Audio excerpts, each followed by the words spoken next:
Hello students. तो स्वागत है आप सभी का मेरे इस यूट्यूब चैनल पे और मेरे इस न्यू लर्निंग प्लेटफॉर्म पे।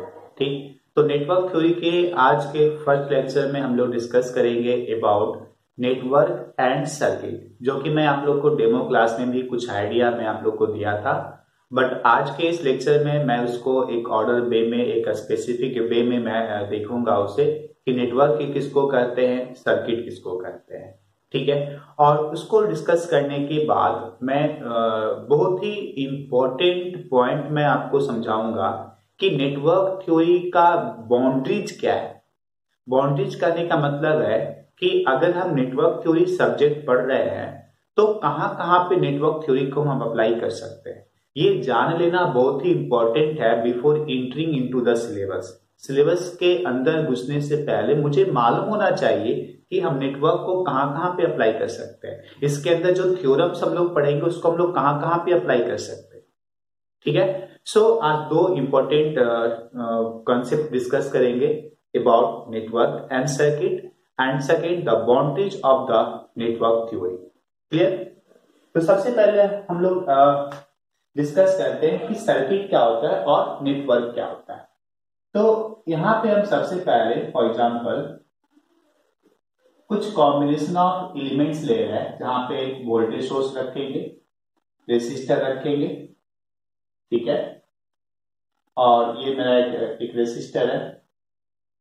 तो आप देख रहे हैं कि ये एक हम सर्किट लिए हैं, ठीक है, जहां पे रेसिस्टर और वोल्टेज सोर्स मेरा प्रेजेंट है। तो इसमें अगर आप बोलेंगे कि क्या सर इसमें करंट फ्लो हो सकता है या नहीं, तो इसमें अगर आप देख रहे हैं क्या कि यहाँ पे आपको क्लोज पाथ दिख रहा है ना, ये वाला जो है आपको एक क्लोज दिख रहा है। तो जब भी क्लोज होता है तो वहां पे करंट का क्या होता है, फ्लो होता है। करंट का क्या होता है, फ्लो होता है। मतलब इस लूप में करंट क्या होगा, सर्कुलेट करेगा। लेकिन इस ब्रांच में अगर हम देखें तो यहाँ पे करंट क्या है, आपका जीरो है। यहाँ पे करंट आपका क्या है, जीरो है। तो सर्किट को अगर मुझे डिफाइन करना होगा तो उसको हम लोग कैसे डिफाइन कर सकते हैं, तो उसको हम लोग बोल सकते हैं it is the combination of elements which consist at least one number of closed path. मतलब वैसा कॉम्बिनेशन ऑफ एलिमेंट्स जहां पे एटलीस्ट एक नंबर ऑफ क्लोज्ड पाथ मेरा प्रेजेंट हो, one number of closed path मेरा प्रेजेंट हो, तो उसको हम लोग क्या कहेंगे, सर्किट बोलेंगे। तो इसको हम लोग डिफाइन कर सकते हैं सर्किट को, it is the combination of element, it is the combination of elements which consist at least one closed path। Clear? अब हम लोग एक सेकेंड एग्जांपल लेते हैं।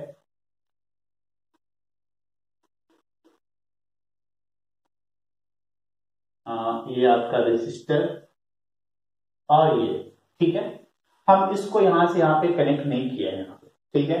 तो अगर हम इसको कनेक्ट नहीं करेंगे तो अगर आपसे पूछेगा कि क्या इसमें करंट फ्लो हो सकता है या नहीं, तो आप क्या कहेंगे, करंट फ्लो होगा क्या? करंट आपका फ्लो नहीं होगा। मतलब इस ब्रांच में करंट आपको क्या मिलेगा, जीरो मिलेगा। इस ब्रांच में भी करंट क्या मिलेगा आपको, जीरो मिलेगा। इस ब्रांच में भी करंट आपको क्या मिलेगा, जीरो मिलेगा। क्लियर? मतलब सारे एलिमेंट के थ्रू करंट का वैल्यू क्या होगा, जीरो होगा। मतलब इसमें अगर हम देखें तो यहाँ पे आपको कोई भी क्लोज पाथ नहीं दिखेगा, या कहीं पे आपको लूप नहीं दिखेगा। ठीक है, लूप मतलब क्लोज होता है, लूप का मतलब क्या होता है, क्लोज होता है। तो ना ही यहाँ पे लूप है और ना ही आपका यहाँ पे क्लोज पाथ है। ठीक है, तो अगर मेरे सर्किट में कहीं पे भी क्लोज पाथ नहीं होगा तो उसको हम लोग क्या कहेंगे, नेटवर्क कहेंगे। ठीक है, तो नेटवर्क को हम लोग डिफाइन कर सकते हैं, it is the combination of element,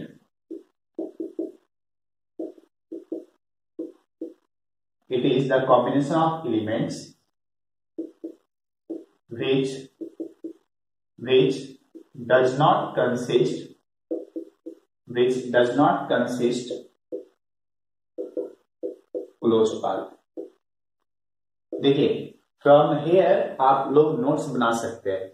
मैं तो आप लोग को पीडीएफ दूंगा, बट इसके साथ साथ आपको अपने हैंडराइटिंग से नोट्स बनाना है, ठीक है। जैसे जैसे मैं पढ़ाऊंगा वैसे वैसे मैं आप लोग को नोट्स दूंगा, नोट्स दे दूंगा, बट उसके बावजूद भी जब भी क्लास चलेगा तो आप लोग क्या करेंगे, साथ में आप राइट भी करेंगे, क्योंकि कुछ भी इंपॉर्टेंट पॉइंट जो होगा आपको पीडीएफ में लिखा हुआ नहीं मिल सकता है। तो उस केस में आप क्या करेंगे, आप खुद अपने हैंड राइटिंग से आप उसको नोट करके रख देंगे, ठीक है।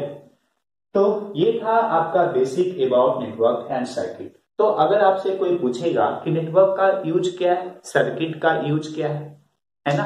सर्किट का तो यूज हम समझ रहे हैं कि कहीं पे भी अगर आप देखें, मेरे हम लोग अपने घर में देखते हैं या कहीं पे भी अगर आप देखते हैं तो वहां पे करंट अगर फ्लो होता है तो करंट फ्लो होता है तो उसको हम लोग यूज में लेकर के आते हैं। फॉर एग्जाम्पल अगर आप फैन चला रहे हैं तो फैन चलाने से भी आपका सर्किट का होता है, क्लोज होता है, करंट का फ्लो होता है, पावर का फ्लो होता है, फैन आपका रन करता है। लेकिन अगर आप सर्किट को ओपन करके क्या फैन को चलाएंगे तो क्या फैन चलेगा क्या, क्या उसका यूज हम कर पाएंगे, क्या नहीं कर पाएंगे। तो फिर हम इसको स्टडी क्यों करते हैं, नेटवर्क को स्टडी हम लोग क्यों करते हैं। तो कुछ कंडीशंस ऐसा है जहां पे हम लोग नेटवर्क का यूज करते हैं और वहां पे पावर का भी फ्लो होता है, वहां पे क्या होता है, पावर का फ्लो भी होता है, ठीक है।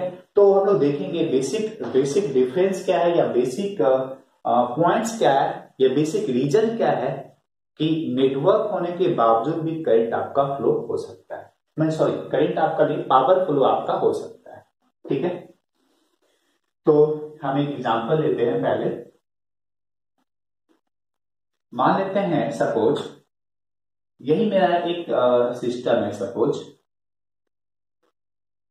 ये आपका सोर्स साइड हो गया और यहां पे हम यहाँ पे क्या लगाए हैं, लोड लगाए, यहाँ पे क्या लगाए हम, यहाँ पे लोड लगाए, ठीक है। तो आप देख रहे हैं कि ये आपका सोर्स है, मान लीजिए आपका VS वोल्टेज सोर्स हो जाएगा, एक रेसिस्टर R और ये आपका लोड। तो ये आप देख रहे हैं क्या, ये आपका क्लोज है।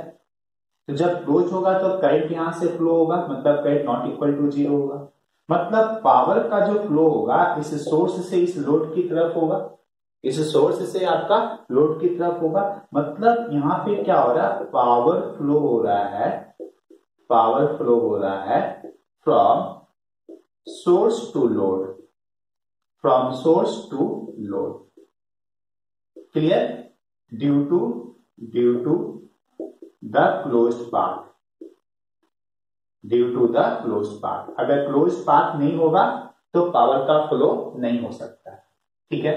तो अब हम एक सेकेंड एग्जांपल लेते हैं। मानते हैं कि यहां पे कोई सोर्स लगाए, ठीक है, यहां पे कोई सोर्स लगाए, ये रेसिस्टर R है, ये आपका सपोज वोल्टेज सोर्स, कुछ भी वोल्टेज यहां पे है। तो इस ब्रांच में करंट बताइए तो करंट क्या फ्लो होगा, क्या करंट आपका फ्लो नहीं होगा, मतलब I इक्वल टू क्या मिलेगा आपको, 0 मिलेगा, क्लियर। तो इस कंडीशन में आप बोल सकते हैं क्या कि पावर का फ्लो नहीं हो सकता है, पावर का फ्लो नहीं हो सकता है। क्यों नहीं हो सकता है, क्योंकि करंट का फ्लो नहीं हो रहा है, ठीक। लेकिन कंडीशन है, कंडीशन मेरा ये है कि फ्रीक्वेंसी जो होना चाहिए, फ्रीक्वेंसी आपका लो होना चाहिए। कैसे, देखिए जो हम यहाँ पे सोर्स ले रहे हैं तो ये सोर्स हम लोग का पावर फ्रीक्वेंसी वाला सोर्स होता है ना, लाइन फ्रीक्वेंसी जो होता है, जनरली उसका फ्रीक्वेंसी क्या होता है, F इक्वल टू 50 हर्ट्ज होता है, जनरली फ्रीक्वेंसी क्या होता है आपका 50 हर्ट्ज होता है, ठीक है। तो अगर लो फ्रीक्वेंसी मेरे पास होगा, लो फ्रीक्वेंसी अगर मेरे पास होगा तो इन दैट कंडीशन पावर का फ्लो तभी पॉसिबल है जब मेरा सर्किट मेरा क्या होगा, क्लोज होगा। जब मेरा सर्किट क्या होगा, क्लोज होगा, in that condition only power will flow from one end to another end. लेकिन अगर फ्रीक्वेंसी का वैल्यू Fs जो है बहुत ज्यादा है, फ्रीक्वेंसी का वैल्यू क्या है, बहुत ज्यादा है, वेरी हाई फ्रीक्वेंसी मेरे पास अगर रहेगा, तो इन दैट कंडीशन अगर मेरा नेटवर्क और सर्किट ओपन रहेगा तो भी करंट का फ्लो मेरा तो भी मेरा पावर का फ्लो मेरा one into another and possible. क्या बोले कि ओपन सर्किट कंडीशन में पावर का फ्लो तब पॉसिबल होगा जब मेरे पास सोर्स का फ्रीक्वेंसी क्या होगा, बहुत बहुत ज्यादा होगा। क्लियर? तो हम लिख सकते हैं power will flow from one end to another end in case of high frequency, even when the network even when the circuit is open। ठीक है, सर्किट जब ओपन होगा, in that condition also very high frequency के case में power का flow one end to another end आपका possible है। ठीक है, तो यहां पे पावर विल फ्लो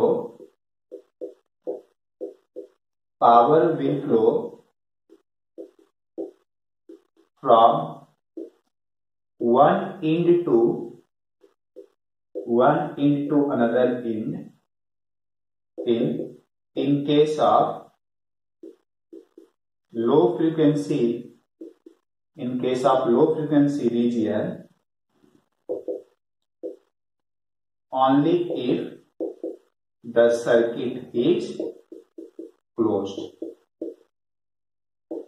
मतलब लो फ्रीक्वेंसी के केस में पावर का फ्लो तभी पॉसिबल है जब मेरे पास सर्किट क्या होगा, क्लोज होगा। तो यहाँ पे आप समझ सकते हैं कि ये मेरा सर्किट है, ये मेरा नेटवर्क है। नेटवर्क के केस में भी आपका पावर फ्लो हो सकता है, किस कंडीशन में, जब हम इस सोर्स का फ्रीक्वेंसी क्या रखेंगे, बहुत बहुत ज्यादा रखेंगे, मतलब वेरी हाई फ्रीक्वेंसी के केस में पावर का फ्लो हो सकता है। That means for very high frequency network is important, है ना। For very high frequency network is important, but for a low frequency circuit is important, है ना। तो लो फ्रीक्वेंसी पे बेसिकली कौन काम करते हैं, हम लोग काम करते हैं। हम लोग करने का मतलब हम और आप काम करते हैं। इलेक्ट्रिकल इंजीनियर्स वाले काम करते हैं लो फ्रीक्वेंसी पे, और हाई फ्रीक्वेंसी वाले पे कौन काम करते हैं, हाई फ्रीक्वेंसी वाले पे हम लोगों का जो छोटा भाई, उसको बोल सकते हैं इलेक्ट्रॉनिक्स वाले काम करते हैं, है ना। तो ये बेसिकली जो होगा किसके लिए होगा, इलेक्ट्रिकल इंजीनियर्स के लिए होगा, इलेक्ट्रिकल इंजीनियर्स के लिए होगा, इलेक्ट्रिकल इंजीनियर्स। ठीक है, और ये किसके लिए होगा, इलेक्ट्रॉनिक्स इंजीनियर्स के लिए, इलेक्ट्रॉनिक्स इंजीनियर्स के लिए। और इलेक्ट्रिकल और इलेक्ट्रॉनिक्स के बीच में बेसिक क्या डिफरेंस है कि हम लोग हाई पावर को हैंडल करते हैं बट फ्रीक्वेंसी क्या होता है, लो रहता है। ठीक है, लेकिन इलेक्ट्रॉनिक्स इंजीनियर वाले क्या करते हैं, लो पावर को हैंडल करते हैं बट उसका फ्रीक्वेंसी क्या होता है, हाई होता है। तो यहाँ पे अगर आपसे कोई पूछे कि बताइए कि इलेक्ट्रिकल इंजीनियर और इलेक्ट्रॉनिक्स इंजीनियर के बीच में क्या बेसिक डिफरेंस है, तो आप क्या कहेंगे कि हम लोग मतलब इलेक्ट्रिकल इंजीनियर वाले लो फ्रीक्वेंसी पे काम करते हैं बट उनका पावर क्या होता है, ज्यादा होता है। ठीक है, तो हम लोग बोल सकते हैं क्या कि इलेक्ट्रिकल इंजीनियर वाले लो फ्रीक्वेंसी पे काम करते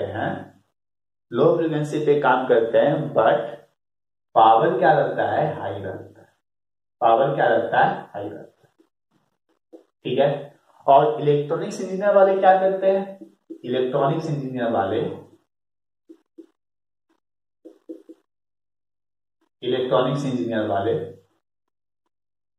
क्या करते हैं, हाई फ्रीक्वेंसी पे काम करते हैं, बट पावर क्या होता है, लो होता है, लो पावर। तो दोनों का अपना अपना इंपॉर्टेंस है। अब देखिए इलेक्ट्रॉनिक्स वाले ऐसा तो नहीं कि सिर्फ नेटवर्क पे ही काम करेंगे, उनको भी कभी कभी ऐसा होगा कि सर्किट को क्लोज रखने के बाद भी पावर को फ्लो, क्योंकि सर्किट जब क्लोज होगा तो पावर को फ्लो होगा ही। ठीक है, चाहे लो फ्रीक्वेंसी हो या हाई फ्रीक्वेंसी हो, लेकिन स्पेसिफिक अगर हम चाहिए कि अगर हम सर्किट को ओपन रखते हैं और पावर को फ्लो करना चाहते हैं तो इन दैट कंडीशन फ्रीक्वेंसी को क्या रखना पड़ेगा, हाई रखना पड़ेगा। ठीक है। तो जनरली हम लोग नेटवर्क को, सर्किट को मतलब अपने बोलचाल की भाषा में बोल देते हैं नेटवर्क है, मेरा सर्किट है, बट कुछ भी बोल सकते, कोई दिक्कत नहीं। बस आपको अंडरस्टैंडिंग होना चाहिए कि सर्किट के केस में मेरा जो पाथ होना चाहिए क्लोज होना चाहिए। एटलीस्ट मेरे पास 1 नंबर ऑफ पाथ होना चाहिए, 1 नंबर ऑफ क्लोज पाथ होना चाहिए, तभी हम उसको बोल सकते हैं क्या, सर्किट बोल सकते हैं। नेटवर्क के केस में हम इसको कभी नेटवर्क भी बोल देते हैं, सर्किट भी बोल देते हैं। नेटवर्क थोड़ा सा जनरलाइज हो जाता है, बट सर्किट के लिए क्या होता है कि वो एकदम स्पेसिफिक हो गया कि अगर क्लोज होगा तभी हम उसको सर्किट बोल सकते हैं। क्लियर? तो ये था basic difference between the network and the circuit. अब हम लोग देखते हैं कि what are the boundaries where we can apply network theory और सर्किट थ्योरी। ठीक है, तो उसको हम लोग देखते हैं।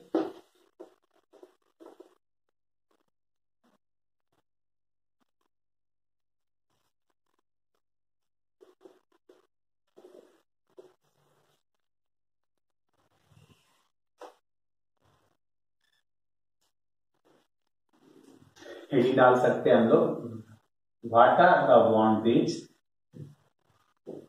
द बाउंड्रीज और सिस्टम वेयर वी कैन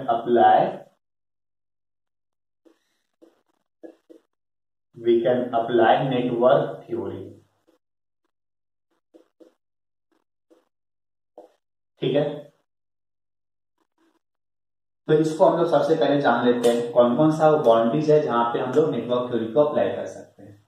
तो पहला जो है मेरे पास, पहला number, first number, that is the linear system और नेटवर्क। ठीक है, तो अगर मेरे पास लीनियर नेटवर्क होगा तो इन दैट कंडीशन हम लोग नेटवर्क थ्योरी अप्लाई कर सकते हैं। ठीक है, लीनियर सिस्टम भी बोल सकते हैं और नेटवर्क भी बोल सकते हैं, कोई दिक्कत नहीं है। ठीक है, second number, bilateral, linear bilateral system. ठीक है, third number, passive. Fourth number, lumped.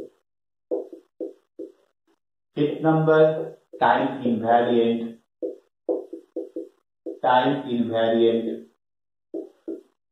And six number, finite. ठीक है, फाइनाइट सिस्टम और finite network, linear, time invariant system. ठीक है, लम्प्ड सिस्टम और नेटवर्क। क्लियर? तो ये सब जो मेरा सिस्टम है, यहां पे हम लोग क्या कर सकते हैं, नेटवर्क थ्योरी को अप्लाई कर सकते हैं। In case of linear system, in case of bilateral system, in case of passive system, in case of lumped system, time invariant system, finite system. तो इसके बारे में डिटेल डिस्कशन हम लोग अगले लेक्चर में करेंगे कि लीनियर सिस्टम क्या होता है, बायलैटरल सिस्टम क्या होता है, पैसिव सिस्टम क्या होता है, लम्प्ड सिस्टम क्या होता है, टाइम इनवेरिएंट सिस्टम क्या होता है और फाइनाइट सिस्टम क्या होता है। तो इसके बारे में हम लोग नेक्स्ट लेक्चर में हम लोग डिस्कशन करेंगे। ठीक है, तो आज के लेक्चर में हम यहां तक ही रहने देते हैं। इसका डिस्क्रिप्शन और इसका डिटेल्स हम लोग नेक्स्ट लेक्चर में करेंगे। ठीक है, तो मैं आप लोग को बता दूं कि नेटवर्क थ्योरी का जो मैं आप लोग का क्लास लेने वाला हूं, बहुत ही इंपॉर्टेंट सब्जेक्ट है आपके लिए, बहुत ही ज्यादा इंपॉर्टेंट। और जिस तरीके से मैं डिस्कस करूंगा, आपको शायद आगे इन फ्यूचर कभी भी आपको इस टॉपिक से रिलेटेड कोई भी प्रॉब्लम नहीं होगा, या जो भी डिस्कशन यहाँ पे किया जाएगा, चाहे वो नेटवर्क हो, चाहे इलेक्ट्रॉनिक्स हो, चाहे वो मशीन हो, पावर सिस्टम हो, कुछ भी हो, आपको इन फ्यूचर आपको उससे प्रॉब्लम फेस नहीं करना पड़ेगा, सिर्फ और सिर्फ अगर आप मेहनत करते हैं मेरे साथ में तब। ठीक है, तो आज मुझे बताइएगा कि क्या ये आपको समझ में आया या नहीं आया। आप अपना फीडबैक जो है जरूर देंगे, और जो स्टूडेंट्स मुझे पहली बार देख रहे होंगे, चैनल को सब्सक्राइब करेंगे, और अगर ये लेक्चर समझ में आया हो तो लाइक भी करेंगे। ठीक है, और अपने फ्रेंड्स के बीच में जरूर इसको आप शेयर करेंगे। एडमिशन जितना जल्द से जल्द आप चाहेंगे ले सकते हैं, ले सकते हैं। 31 जनवरी तक आपका डिस्काउंट दिया गया है 10% का, और 31 जनवरी के बाद क्लासेस आपका रेगुलर स्टार्ट हो जाएगा, ठीक है। क्योंकि हम लोग वेट नहीं करेंगे कि बच्चे आएंगे तो हम क्लास स्टार्ट करेंगे, जितने बच्चे आएंगे उतने के बाद हम क्लास को स्टार्ट कर देंगे, ठीक है। So thank you so much.